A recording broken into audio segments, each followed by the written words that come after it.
Hello, my name is Dr. Suzanne Turner. I have a small functional medicine practice in North Atlanta, and I'm here to talk to you today about what is a peptide.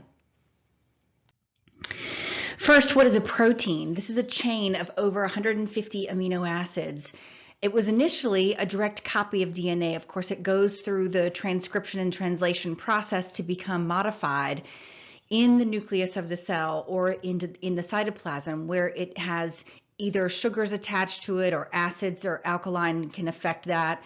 It can have acetylation or sulfation or methylation. It can be cleaved by enzymes. So these proteins go from being over 150 amino acids long into a new molecule that is folded in a different way that is used in your body for various purposes.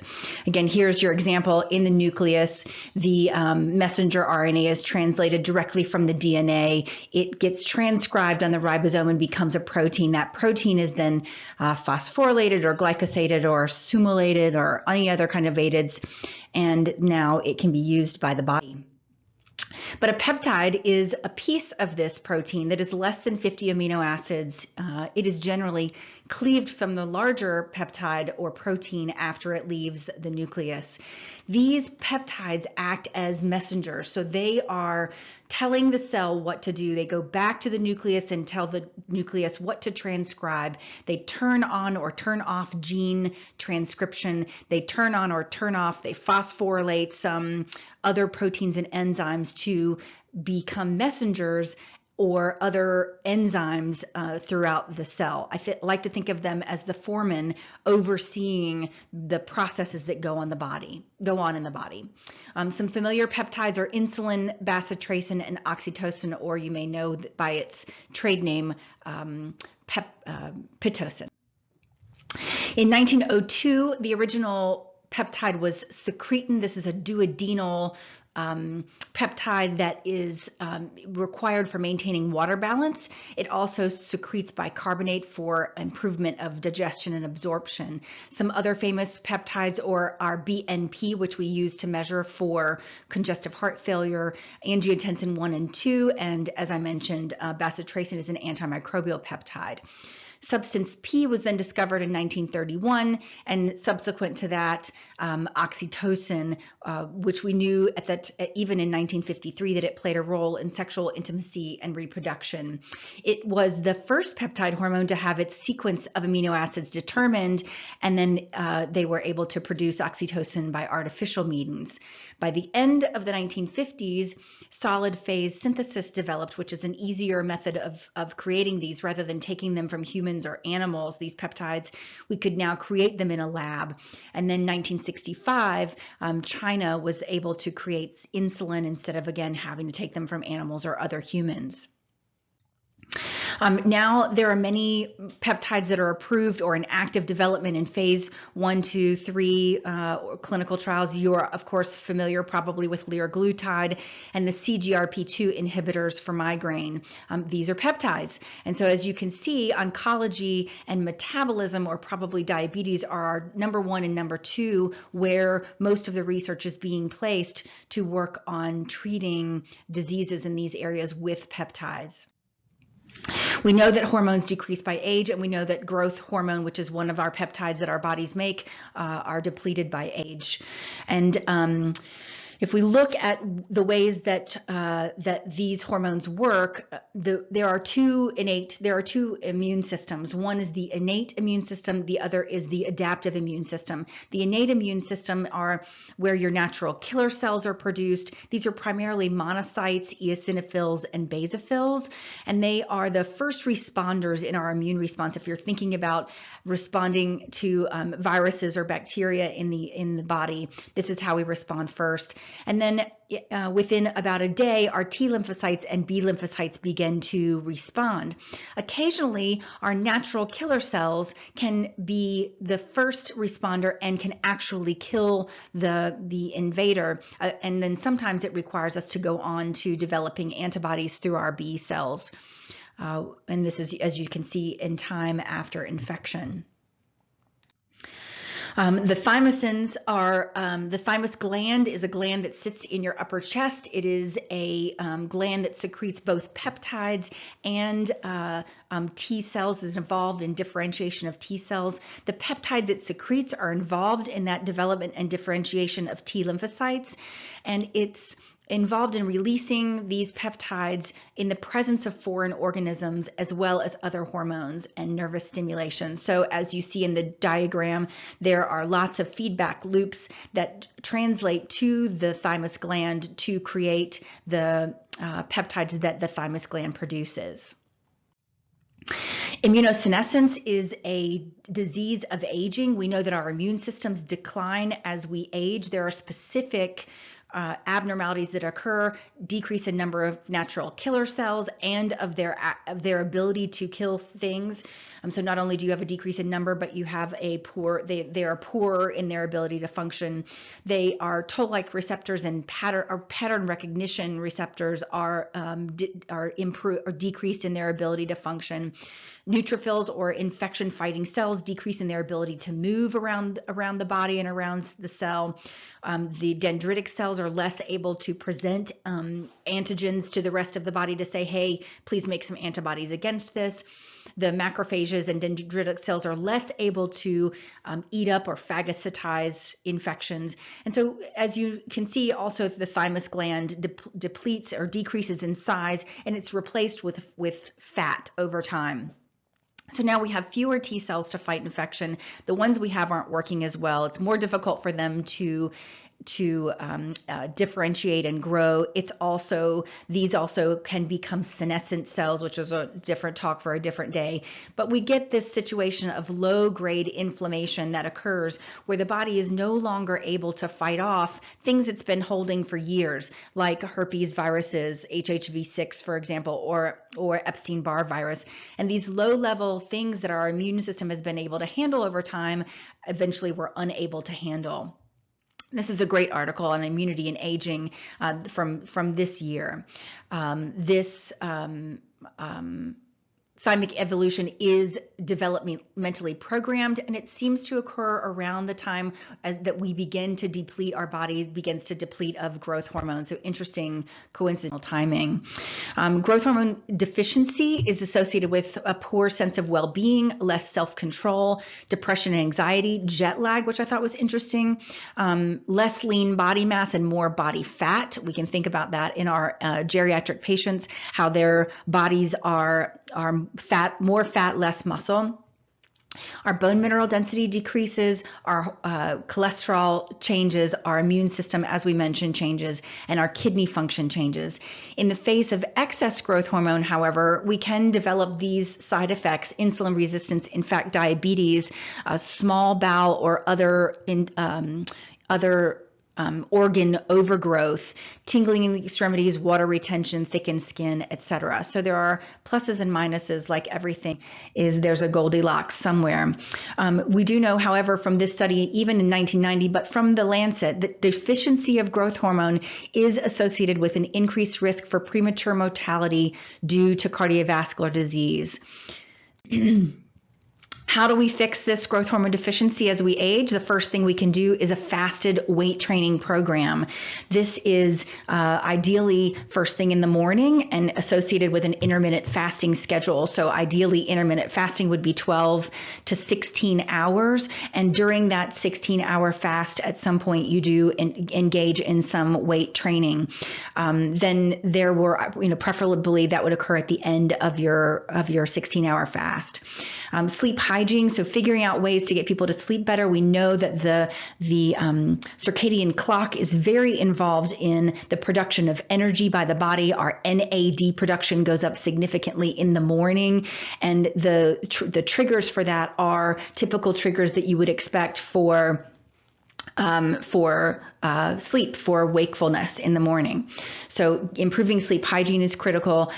We know that the highest amount of growth hormone is secreted in stage 4 sleep. So if you're not getting into stage 4 sleep, we know that your growth hormone production is even less. And so our patients who have sleep apnea, or of course, generalized sleep disorders, there are some specific amino acids that can help with producing more growth hormone: glutamine, citrulline, lysine, and glycine in particular.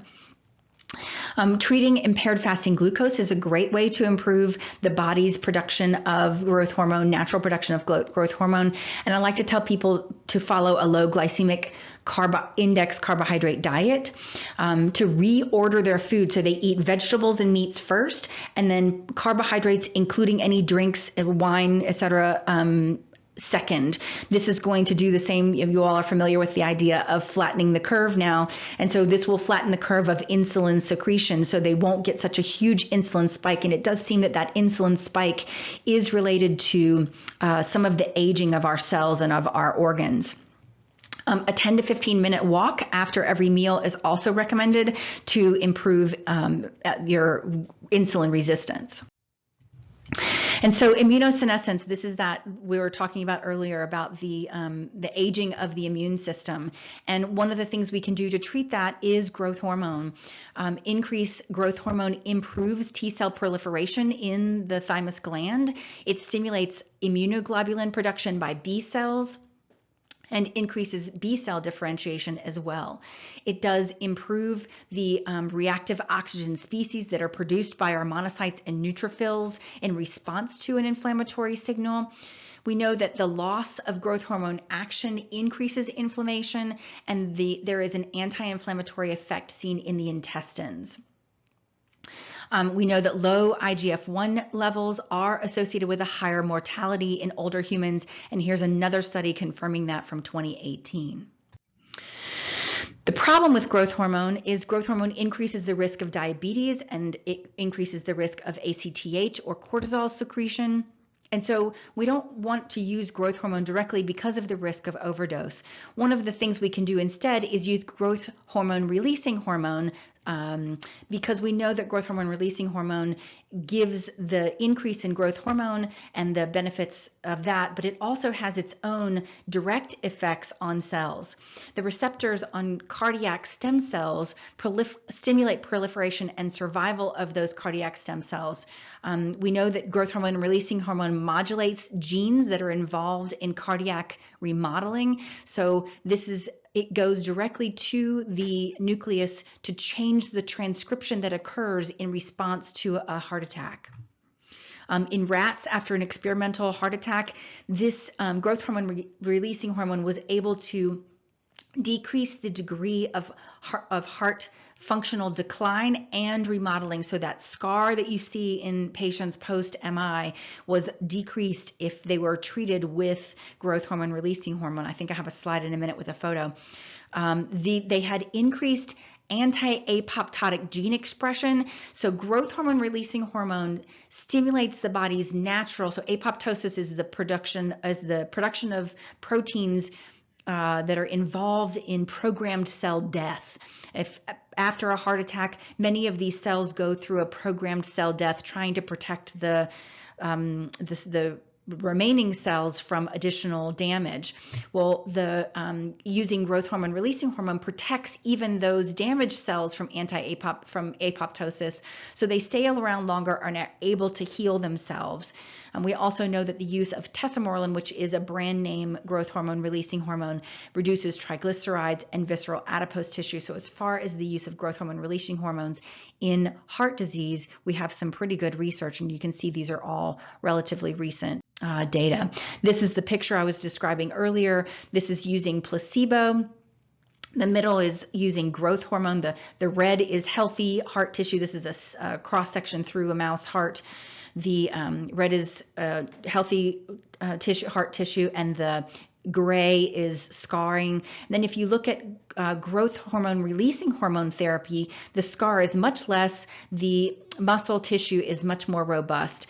And so this is a great example of repair that growth hormone releasing hormone can do. And here are your references. We know that in the heart they can activate cardiac repair, and that there is a signaling pathway that's specifically based on growth hormone releasing hormone. We also know that the growth hormone releasing hormone agonist, this is an experimental growth hormone releasing hormone agonist, it suppresses tumor growth in lung and other cancers. And so anyone who's concerned about the word growth in this, we don't need to be concerned about that. We know that although I don't personally use these in patients with active cancers, I do use these in patients for other reasons. So we know that this is, again, an article from 2020, just this year, showing the ability to use this. Ghrelin is what we call a growth hormone releasing peptide. It's involved, these will suppress somatostatin. Somatostatin suppresses the release of growth hormone. So if we suppress the suppressor, we get release of growth hormone. And so we know that that these ghrelin agonists, or GHRPs, are involved in production of growth hormone. They can stimulate parasympathetic nerve activity in the heart, which is very calming. It activates this cholinergic anti-inflammatory pathway. And again, this is an article from 2019, just this year.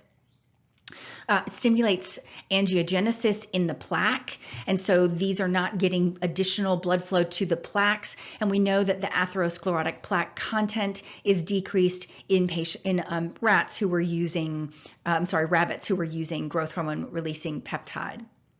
Metabolically, growth hormone is involved in how the cell is the most efficient. We know that cells have a choice of substrate. They can choose sugar or fat or protein or ketones as their energy source. And so this growth hormone helps the cell to choose to burn fat, which is one of our more efficient ways of producing energy for the cell. Growth hormone increases lipolysis, which is breakdown of fat or fat burning, primarily by increasing adipose tissue hormone sensitive lipase in the fasted state. So it helps the cell to take the lipid droplets in the cell and send those lipid droplets to the mitochondria for use as an energy source. It stimulates glycerophosphate dehydrogenase to help differentiate pre-adipocytes, so that there's very little effect on these differentiated. So these pre-adipocytes, what happens when we become obese is our cells, instead of recruiting new cells to take on the load of extra calories, we instead will begin to swell those existing differentiated, already adult fat cells. And so we want the cells, instead of swelling and creating inflammation, we know that obesity with a BMI greater than about 30 is where we'll see that begin to cause inflammation. Those cells begin swelling because of the caloric excess. And instead of those cells ideally choosing to continue to differentiate new cells from their existing pre-adipocytes, we know that this, again, activates lipolysis or fat burning, and it enhances, growth hormone enhances amino acid uptake by the intestines, so that there are available amino acids for producing all the things that we need to grow and divide. This double-blind placebo-controlled study in humans with 4 weeks of supplementation raises the basal fat burning rate, but doesn't do anything to the exercise fat burning rate. So these athletes were able to, again, these are endurance trained, so it's a unique population, but it did not change their fat burning in exercise. It just increased their basal rate. This was a great study because it was mostly women, 24 obese patients. Also given growth hormone, they had greater visceral adipose tissue loss. How do we get patients to lose visceral adipose tissue? Always difficult to do that. They had an increase in lean body mass by 1 to 2 kilos. So often I will use a bioimpedance analysis machine to test these patients, because you may not see a pounds change, but you certainly should see an improvement in their percent body fat and in their lean body mass. You do not see an increase in insulin. In this study, they saw no increase in insulin, and a decrease in the free fatty acids in response to a oral glucose tolerance test. We know that growth hormone releasing hormone stimulates the expression of major antioxidant enzymes, things like NADPH. and NRF2. We know that it restores natural GLP-1. If you're familiar with liraglutide is a GLP-1 agonist. So growth hormone releasing hormones restores GLP-1 actions in high cholesterol and glucogonemia. And that pre-treatment of transplant cells improves their proliferation. So if you're trying to transplant a pancreas and you pre-treat them with growth hormone releasing hormone, the pancreatic transplanted cells will be happier in their new home with this pre-treatment. In this study with tesamorelin, 53 patients with type 2 diabetes had no change in their diabetic parameters, but they did have a decrease in their cholesterol. This GHRP or ghrelin agonist will bind to that CD36, which is a protein on the outside of the fat cell, improving the ability of that cell to choose to burn fat as a substrate, independent of its effects with growth hormone. So we know that GHRP has its own direct effects in addition to its ability to increase growth hormone. It changes these fat cells from being fat storing to fat burning. That's what that white adipose to brown adipose. It affects growth hormone releasing proteins or ghrelin agonists affect transcription over 1,000 genes. So these are again signaling molecules, and they improve PGC1 alpha. PGC1 alpha is our nuclear transcription factor that's involved in helping us to increase the number of mitochondria or energy generators per cell. As you can see, it increases the translocases on the inner mitochondrial membrane of mitochondria and improve their oxidative potential. This is again the dosing, and the dosing for these two FDA approved versions are sermorelin is 0.1 milliliters given sub-Q once a day up to 4 times a day. You can give it with a DPP-4 inhibitor like berberine to decrease the number of injections necessary. It's ideally given fasting and only 5 out of 7 days a week so as not to burn out the receptors. The tesamorelin is a longer acting version. It is given 1 milliliter every day, just once a day. The side effects are flushing, diarrhea, ankle edema, hair and nail growth, and these are not 100%, and if you get the dose right, these don't typically happen. I do caution patients for using these in active cancer, although as I mentioned, the study with the patients who had cancer had some improvement in their outcomes. And then I would encourage you to use caution in active autoimmune disease because it does rev up that production of mitochondria and energy, and we may be stimulating their autoimmune disease.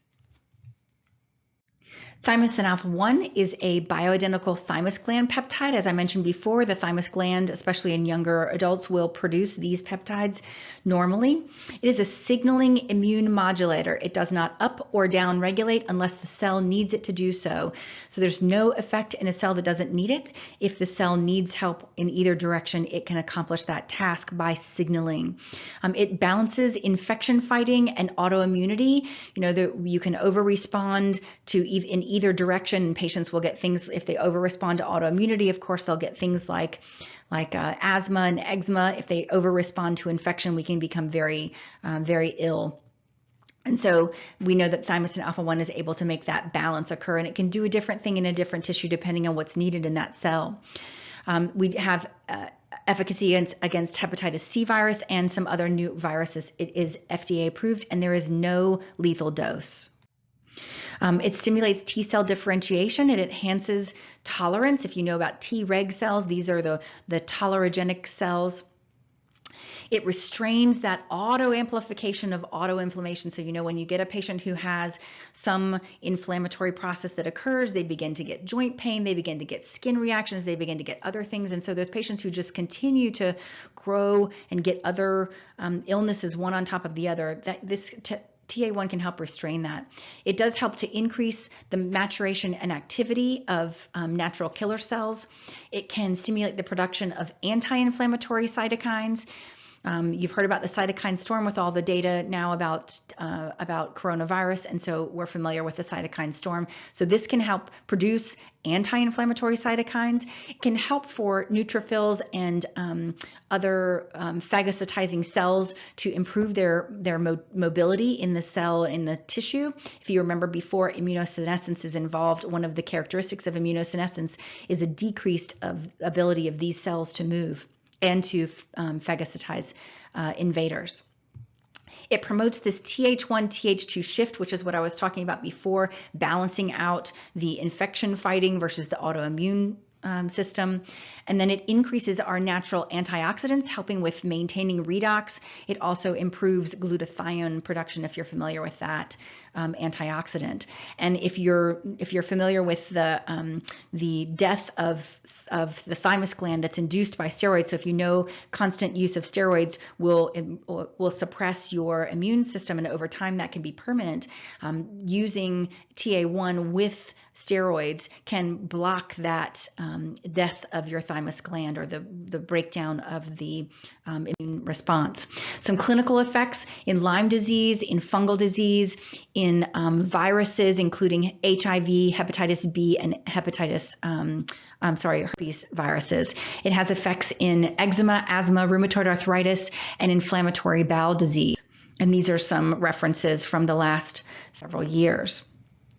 Thymosin alpha-1 and chronic hepatitis B. The chronic hepatitis B is related to cellular immunity and how the body responds to the invader. And the current treatment method is 1.6 grams. That says 11.6. I'm sorry, it's 1.6 twice a week, given subcutaneously. And the course of treatment is 6 months. It's done through the natural killer cell response, and it is anti-hepatitis B therapy. Again, this is an article from this year. This is another article speaking specifically to its benefits in critically ill patients with COVID-19. This was done with 334 patients. There was a significant difference in their 28-day mortality in the treated group, which was 12% mortality, and the non-treated group, which was 60% mortality. These are in patients particularly over age 64, and there was noticed that they had improvement in their acute lung injury. Here's some additional articles. This top reference is in 76 cases of severe COVID with TA1, reduced mortality 30% in the untreated group and 11% in the treated group. So two great studies recently in the last year in this particular pandemic. We know that these inflammatory cytokines, these are part of the cytokine storm. Tumor necrosis factor alpha, IL-1 beta, and IL-6 are involved in this cytokine storm that occurs, and these are significantly decreased in patients, or I think this was a rat study, treated with thymosin alpha-1, and this is from last year. So that's 3 great studies. So then there's this phase 3 clinical trial. It was over 2,000 patients that were given both interferon alpha and TA1 once a week. And this is in doctors and nurses in an isolated ward who were in direct contact with COVID-19 patients with positive outcome in this study as well. In MS, that we know that patients with relapsing remitting MS have low thymosin alpha-1 in their normally. We know that this is driven by B cell dysregulation in these patients, and that you pre-treating, so they took the cells from these patients with MS and they treated those cells with thymosin alpha-1. We saw that they had decrease in production of their inflammatory cytokines, so decrease in their cytokine storm. We saw increase in production of the regulatory cytokines, so helping to keep everything calm and moving along, and then enhancing the production of B cells. Again, this is from 2018 in the journal MS. I have a patient who is 54 years old with MS. She has frequent flares and chronic fatigue, multiple chemical sensitivity, recurrent herpes simplex 2. We treated her with a 1500, that 1.5 milligram dose every 3 days with no side effects, despite her having this long history of multiple chemical sensitivity. She's had no more flares of her MS, but her HSV events persist. She has had improved food tolerance, and then we've added, at the time, this was about a year ago, we added a different peptide that is no longer available, and she was sneaking her TA1 to her elderly dog, who had also improved energy, according to her. A 33-year-old white female with 2 years of chronic hives had been previously treated with prednisone, melatonin, Zyrtec Singulair, vitamin C cleanse, all of which were ineffective. We gave her Thymosin alpha-1, half a milliliter, which is that 1.5 milligram dose, twice a day for 5 days, and she had complete resolution of her hives. A 64-year-old nurse patient of mine with post-bladder mesh complications and generalized osteoarthritis. Both of these resolved with a testosterone pellet and Thymosin alpha-1, again, that 1.5 milligram dose twice a week. That's your dose, 1.5 milligrams sub-Q, which is under the skin twice a week, and we give that with an insulin syringe. Thymosin beta-4, this is another thymus gland peptide. It is a G-actin sequestrant. So if you think about it like this is really the foreman, and it is a signaling molecule, just like the others, signals in different ways. Its mechanism of action is antimicrobial. It recruits and proliferates endogenous stem cells. So when there's trauma or injury, this comes along and creates the pathway in order to bring stem cells to the area to repair. It also recruits and proliferates T cells, oligodendrocytes, and Schwann cells, depending on what's needed in the area. Schwann cells are involved in peripheral nerve generation. It protects the blood-brain barrier by decreasing the loss of AQ4, which is a protein involved in blood-brain barrier, maintenance of blood-brain barrier. It's involved in neurovascular remodeling, and it is pro-myelinating. It is also anti-apoptotic. Remember, a minute ago we talked about it. Apoptosis being the programmed cell death pathway, so it helps cells to survive. We have seen clinical evidence of benefit in stroke, Alzheimer's, Parkinson's, MS, POTS, if you're familiar with postural orthostatic tachycardia syndrome, traumatic brain injury, spinal cord injury, heart failure, and MI. In hair growth, it may regulate the levels of VEGF, which is involved in vascular angiogenesis, and MMP2, which is a metallomatrix protein involved in inflammation. So it signals the growth of blood vessels around hair follicles and activates cell migration to the area to allow for additional hair growth. So I've used this in several of my patients who've had hair loss. It's just a subcutaneous injection, not in the scalp, but systemic. In stroke, thymosin beta-4 treatment was significantly able to improve neurologic outcome. This is a mouse study. They gave a pretty hefty dose of 20 milligrams, but they were able to improve their oligodendrocytes. These cells in the brain stimulate production of myelin, which is that slick sheath that goes on the outside of the nerve cell to help with nerve transmission, signal transmission. It promotes plasticity and neurologic recovery, and enhances blood growth, new nerve growth, and axonal outgrowth. So in an existing nerve, the growth of the arms of those nerve cells. It also improves functional and behavioral outcomes in patients post-stroke. This 33-year-old male of mine was 3 months post his third stroke with no clear cause. Tons of lab tests done to figure his cause, and no cause has yet been found. He is on lifetime blood thinners with left-sided weakness, which resolved after 6 weeks on thymosin beta-4 at this dose. He was also treated with others that are no longer available, but he was 3 months post-stroke when this treatment was begun, and he had complete resolution. So very exciting for him. And in this study there's two studies here regarding traumatic brain injury, use in traumatic brain injury. Again, neuroprotection restoration after traumatic brain injury, significant improvement in spatial learning. This was in a rat study where they were able to reduce their swim latency time. So they put these rats in a pool and they see how long it takes them to find a hidden platform where they can get out of the pool. And so it reduces the time to finding that hidden platform. They find it quicker when they're treated with thymosin beta 4.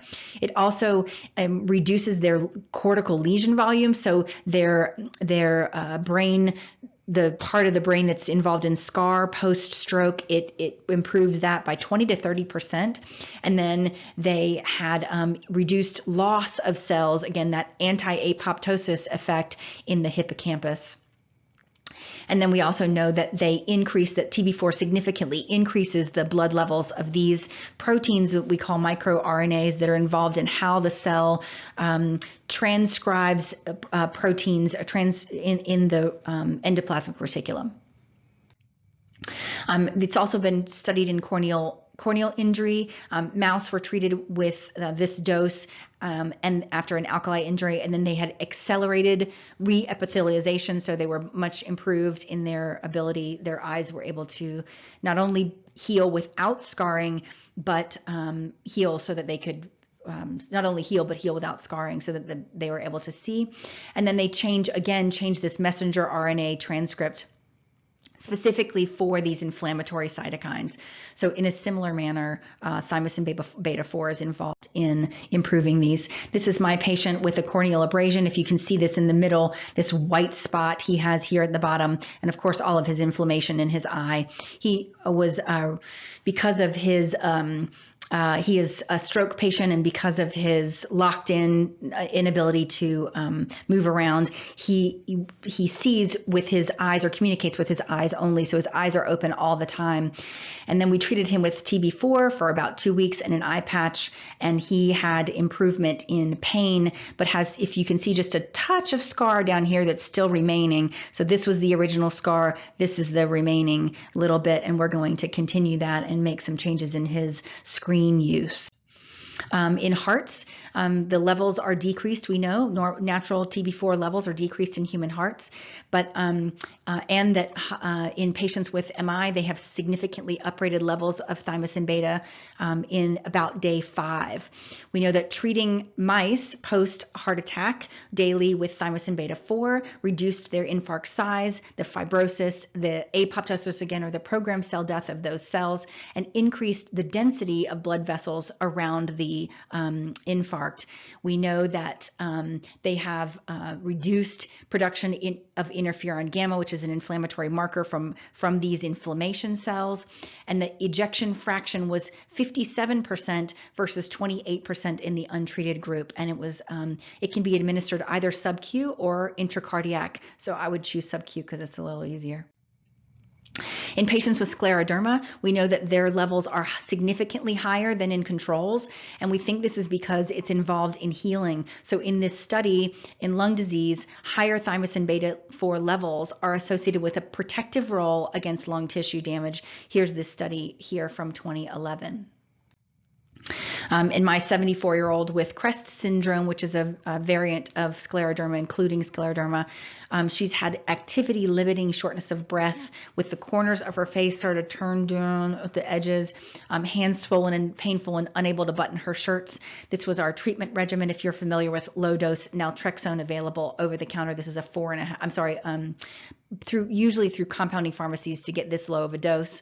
She had improvement in her facial structure. Her blood pressure improved, which is an unexpected but interesting considering the cardiac data result. She was able to walk 2 or 3 miles daily and button her shirts. And we were cycling with BPC. This is again no longer available. When she saw her specialist at the Cleveland Clinic, she had improvement in her right heart echo as well. So that's pretty exciting. This was the rat study I mentioned before using thymosin beta 4. Big difference in the placebo group and the treated group, either given intraperitoneally or given intracardiac. They get very similar results. This is a human trial, 10 patients with a ST elevation MI. These patients were going to be given umbilical cord stem cells, and they were pre-treated. Those stem cells were pre-treated with thymosin beta-4. In the patients who were given the stem cells that were pre-treated with thymosin beta-4, they had a significantly increased walking test, 6-minute walk test, 37 meters. That seems fairly significant to me. Again, this was a 2016 study giving stem cells to these patients post-MI. Early treatment, we know, improves traumatic brain injury. Delayed treatment improves functional recovery. Delayed treatment promotes angiogenesis. These are all rat studies where they took the poor rat and they dropped a weight on their head to see how they responded to thymosin beta-4, but all great outcomes, improvement in neurogenesis, angiogenesis, which we would expect with the results we saw previously. This is your dosing, and it's given daily, just once a day. If you have a post-stroke patient, I give it a little bit more often, but we'll do that for about 3 months, and then you do 1 month off and then repeat again. We want to make sure they're adequately nutritionally replete when you're treating these. Thank you so much for your attention. I hope that you've enjoyed this talk on peptides and that you'd be interested in doing more. If you are interested in think more from me, you please look at my YouTube channel, which is on this QR code, or look for Seeds Scientific Research and Performance. They have a peptide education program and can be very helpful for you. I appreciate your time today.